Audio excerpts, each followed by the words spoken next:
Hello, welcome to our podcast Rebelles du genre, Gender Rebels.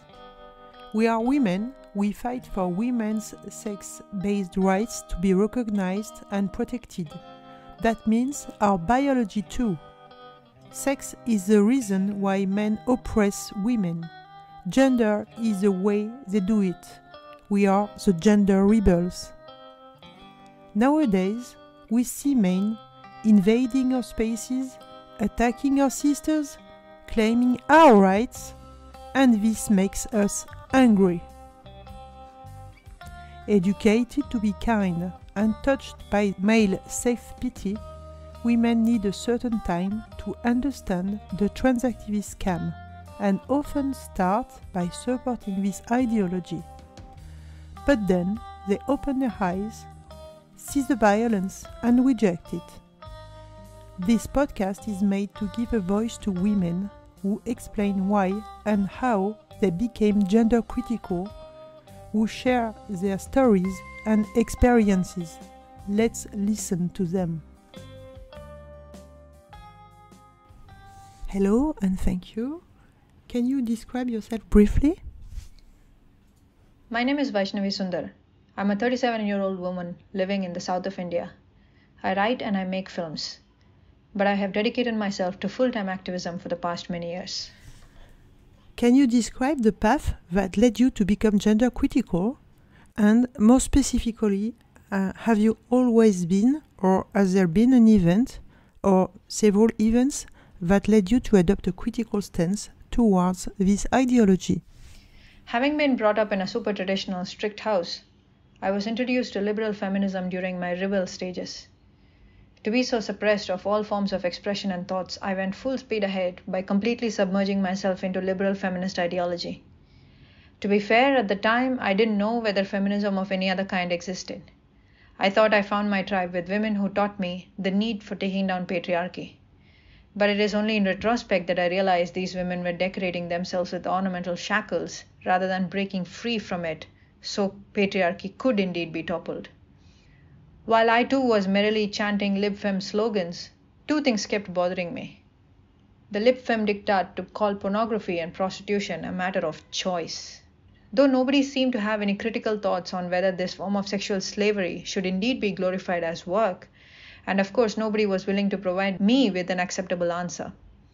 I started isolating myself from these groups online, trying to find resources to better understand porn and prostitution from a critical vantage point.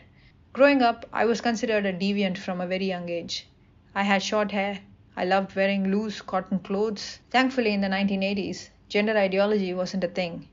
If it was, I would have gladly given away parts of my body to flee from womanhood. This thought of how easily I could have been swayed into this cult affected me deeply as an adult. All this knowledge and the extent to which mainstream feminism had lost its plot made me isolated all over again. I felt like an outcast all over again. Thankfully, when I tried to seek a more critical look into sexual exploitation of women's bodies, I found several women talking about prostitution not being a matter of choice, or that there is nothing empowering about pornography. The quote by Rachel Moran forever stuck with me since. The assumption of choice leads to the conclusion of consent. From that point on, finding myself to be critical, even abolitionist, of gender was a mere tiny step. Consuming so many books on the harms of all forms of sexual exploitation of women, including the ones perpetrated by gender identity ideology or transgenderism, has now emboldened me to rethink my whole life. How deluded would I have to be to see so much evidence right in front of my eyes and still think liberal feminism had any merit at all? If anything, I convinced myself, and I think it is true, that liberal feminism was just a veneer under which male rights activists lurked. Why do you think this ideology poses a threat to women, to their rights, to children, to society, and for democracy? I think the biggest threat comes in the form of erosion of language. If we don't have the language to describe our problems, we can't reasonably arrive at any solution. And this ideology is sinister in its misogyny in that it has especially eroded the sex-based language, so we can't talk about sex-based oppression. They want to eliminate our ability to point out that we are able to see through their misogyny. This is no different from any lawless country that is governed by fear and domination, propagating a militarized control of female bodies, thoughts, and movements, expecting its subjects to mindlessly chant slogans in favor of the oppressor. History is a great precursor that could warn us of what's to come if we give a person, a thought, an ideology, unlimited freedom and control of language. But because they dress up transgenderism with pink frills, it seems it causes a worldwide mass delusion and selective amnesia. What made you decide to testify under your real identity? Have you ever been subjected to pressure, threats, perceived or real danger in your entourage, professional, personal, fear for your loved ones, etc.? Or, on the contrary, do you feel safe to speak freely? I don't know how to be quiet, knowing what the future for women and girls look like. I didn't have an opportunity to hide behind anonymity because I didn't think it was such a risky business to stand up for women's rights. In fact, I didn't think my views on this issue were explosive to begin with. I have since evolved and become more hardline on a lot of things like pronouns and other seemingly innocent terrorism. But back when I voiced that women's safety comes above a man's feelings, I was already put on a pillory and it was too late, or rather too pointless, to cover. I have lost all opportunities in my city, in a way my country.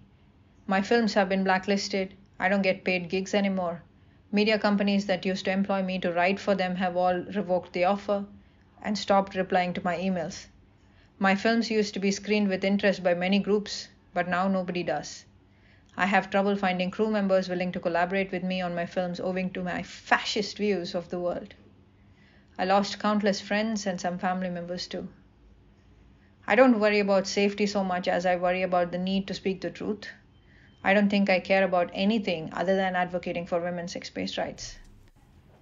Do you have an anecdote to tell about an event that marked you concerning trans identity or trans activism?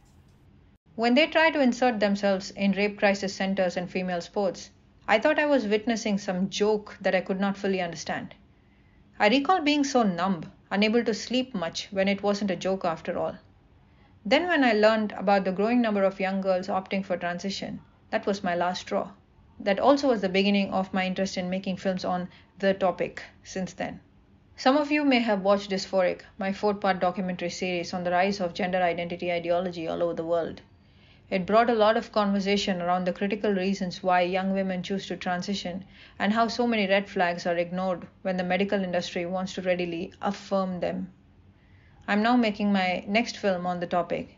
This is about the lives and experience of women whose husbands or partners have transitioned. Do you have anything to add? I would love any and all support from the readers in ensuring I'm able to bring this film to you. It is the voices of women who resist this ideology who are constantly silenced in our current times, and that's why it's precisely those voices that we ought to amplify. Once done, the film will be free to watch online, just like Dysphoric. Your support is much appreciated. Thank you so much, Vaishnavi Sundar, both for your Dysphoric documentary that everyone can watch on YouTube. It is a very fantastic documentary, and for all your work to defend women's rights.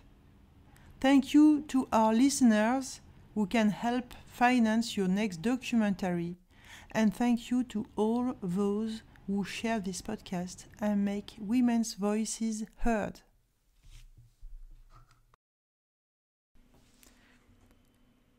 If you want to help Vaishnavi Sundar to finance her documentary, whose name will be Behind the Looking Glass, you can go on the website menchallenging.sexism.org.uk and you will be able to donate via a PayPal account.